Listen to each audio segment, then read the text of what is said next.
नमस्कार दोस्तों, मेरा नाम संजय पुंडीर है और वेस्टीज में मेरा लेवल स्टार डायरेक्टर का है। इस बिज़नेस में मैं 2015 में आया था और 2015 से मुझे करते हुए आज से 5 साल से ज़्यादा समय हो गया है। कुछ एक्सपीरियंस मैं आज आप लोगों के साथ शेयर करना चाहता हूँ कि डायरेक्ट सेलिंग आखिर है क्या। डायरेक्ट सेलिंग से लोग घबराते क्यों हैं, जुड़ते क्यों नहीं हैं, समझते क्यों नहीं हैं?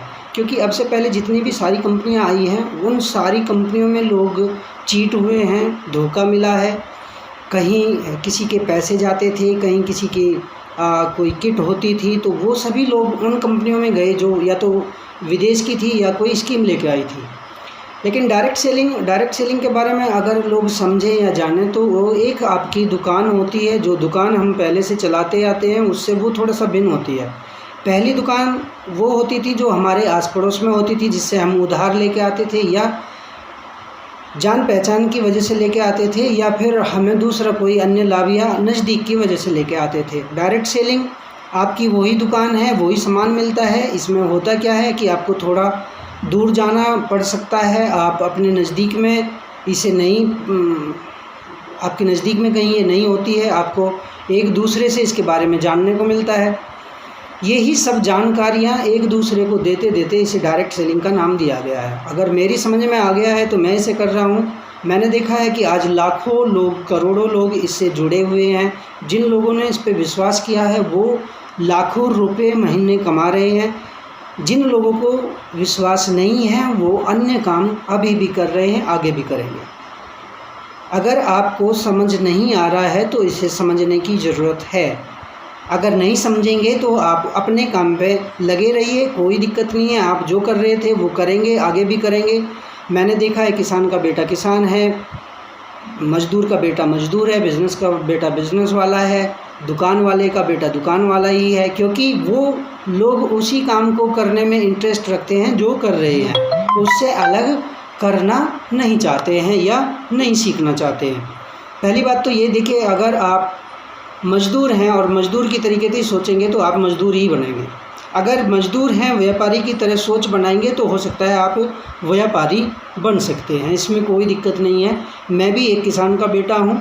मैंने अपने गांव को छोड़ के थोड़ा बाहर आया, बाहर आके थोड़ी जानकारी हासिल की, उसके बाद करना शुरू किया। धीरे धीरे लोगों से सीखा, उसे सीखते हुए आगे बढ़ा हूँ।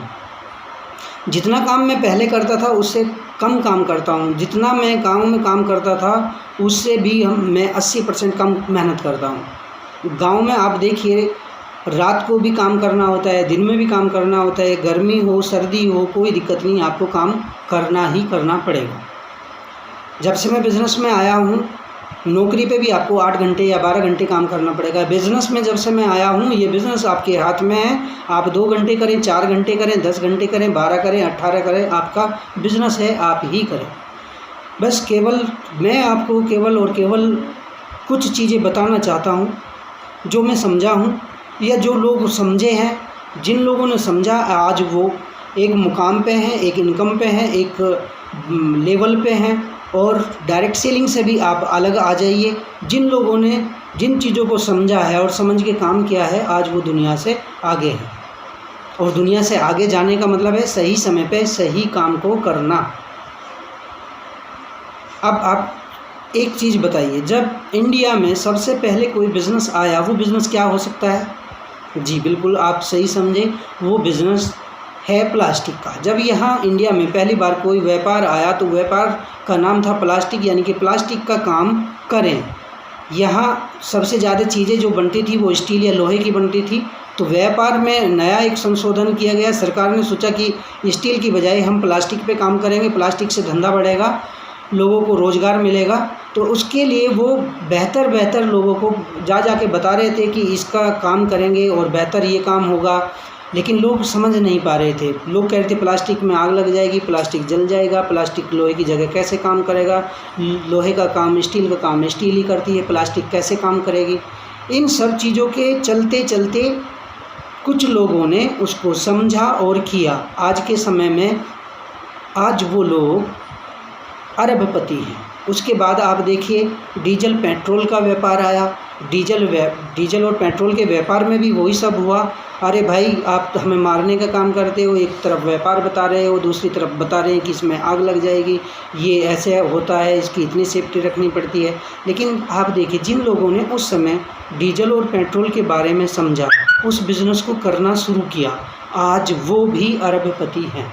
उसके बाद आप देखिए, फिर उसके बाद में आया गैस का काम। जी हाँ, गैस सिलेंडर। आज हर घर में 2-2 सिलेंडर रखे हैं। लेकिन उस समय पे स्थिति देखिए क्या है। उस समय जब लोगों को गैस के बारे में बताया जा रहा था, उस समय लोग कह रहे थे, वाह भाई वाह, अरे हमारे यहाँ तो चूल्हे पे खाना बनता है, आप सिलेंडर की बात कर रहे हैं, आप बता रहे हैं कि फट भी जाता है, आप पूरे परिवार को हमारे मारने की बात कर रहे हैं। लेकिन आज और उस समय को देखिए, उस समय कोई भी सिलेंडर को छूने की हिम्मत नहीं कर रहा था। लेकिन आज हर एक घर में 2 से 3 सिलेंडर रखे हैं, वो भी फुल भरे हुए। समय क्या था? उस समय चूल्हे का था, आज नहीं है। चूल्हा तो है, लेकिन वो वाला चूल्हा नहीं है। उसके बाद आप सोचिए, एक व्यक्ति फिर एक बिज़नेस लेके आया और लोगों ने जब उसके बारे में सुना, एक व्यक्ति पानी की बोतल हाथ में लेके उसको दिखा रहा था कि अब हम ये पानी यहाँ बेचेंगे। तो इंडिया के लोग उस समय, ये 1990 की बात है, ज़्यादा दिन नहीं हुए, अभी जल्दी की बात है। 90 में जब कोई पानी की बोतल के बारे में यहाँ बोल रहा था, तो लोग उस पर हंस रहे थे, वाह गंगा यमुना का देश है, यहाँ ये पानी बेचने के लिए आया, भाई हमारे यहाँ से ले जा 2 बाल्टी भर के, 10 रुपये हमें दे जा। लेकिन आप आज देखिए, जिन लोगों ने उस समय पानी का व्यापार किया, आज वो भी अरबपति हैं। तो माय डियर फ्रेंड, केवल समझने की आवश्यकता है। अगर आप समझते हैं, करते हैं, तो आप भी उन जैसे बन सकते हैं। मैं आपको कोई मोटिवेट नहीं कर पाऊँगा जब तक आप खुद नहीं होंगे, क्योंकि मैंने इस 5 साल के सफ़र में बहुत सारे लोगों के बारे में सुना, बहुत लोगों से सीखा है, बहुत लोगों को सिखाने की कोशिश की है। मैंने एक ही चीज़ सीखी है, बहुत सारे लोग कहते हैं कि सामने वाले को विश्वास दिलाओ, सामने वाले को विश्वास दिलाओ, सामने वाला विश्वास करेगा तभी इस बिज़नेस में आएगा। लेकिन एक बार मैंने अपने से पूछा कि मुझे किसी ने विश्वास दिलाया था, तो अंदर से आवाज़ आई, नहीं, मैंने खुद विश्वास किया था। तो विश्वास आपको खुद करना पड़ेगा। जब तक आप स्वयं विश्वास नहीं करेंगे, कोई आपको विश्वास नहीं दिला सकता। और विश्वास की अगर मैं बात करूं, तो रामायण काल से अभी तक किसी को कोई विश्वास नहीं दिला पाया। अगर विश्वास दिला पाते तो सीता मैया जी 2 बार अग्नि परीक्षा दे के आई, उसके बाद भी उन्हें तीसरी परीक्षा के लिए बोला गया, उसके बाद ही वो धरती में समा गई। तो धन्यवाद, आपका बहुत बहुत शुक्रिया, आपने मेरी ये वीडियो इतने ध्यान से सुनी।